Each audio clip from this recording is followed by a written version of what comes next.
Hello everyone. Thank you for joining me here today. What a wet few days that it's been.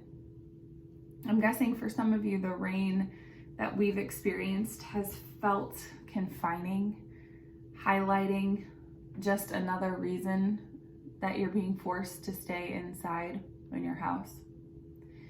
For others, including my brother Luke, I know rain is your favorite kind of weather, bringing out contemplation and introspection from the dreary weather. And maybe some of you actually enjoy being outside in the rain, jumping in puddles, breathing deep, getting drenched.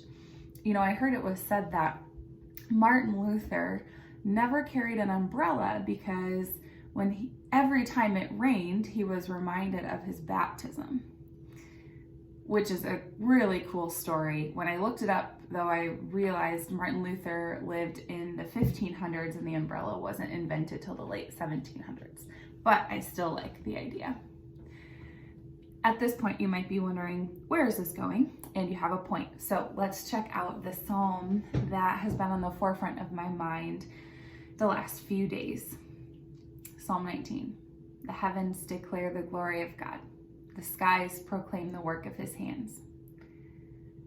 The last couple of days, I've had Zoom conversations with people I love, including my city group and a group that meets on Mondays to pray. You're all invited. During our check-in times, I heard a few people say something along the lines of, I don't know if it's usually like this or if I'm just noticing it this year, but spring is exceptionally beautiful. Keenan and I moved into our home, this home, together in late August of last year, which means the leaves on all the trees were already on their way to the grass below. And we were curious this spring to see what kind of plants and flowers would bloom in our yard. We didn't know. Some of it has been surprising, quite honestly, like a circle of tulips that we found popping up in the middle of our backyard. We also have this really ugly tree that we've hated from day one in the middle of our backyard. We've just been waiting for the day that we can dig it up and tear it out. And then suddenly, after some of our days of rain, we woke up one morning to find it blooming beautiful purple flowers, which we were surprised and delighted by. You might have your own story of delighting in creation, especially this year. I recently heard a story of a guy who felt compelled by the Spirit to just look at a tree, just to take delight in the fact that God had created a really great tree. We talk a lot about special revelation, which is God's revelation to us that comes through the Word, through the Bible, and through Jesus. But there's also what we call general revelation. That is, the heavens declare the glory of God. The skies proclaim the work of his hands. Exactly what Psalm 19 is talking about.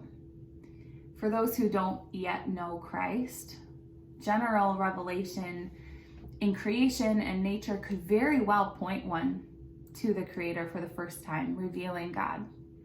And for those who do know the Creator, we are compelled to turn back in gratitude and worship, celebration for his glory wherever we look. We are in the midst of it. So maybe the rain reminds you of your identity grounded in your baptism, or maybe you love that it makes everything just so fresh and green. For all the pain that's present right now in the midst of this pandemic, I have to say I'm also grateful to know that the created earth is being rejuvenated, refreshed, restored, is pointing back to its Creator, declaring his glory and proclaiming his work.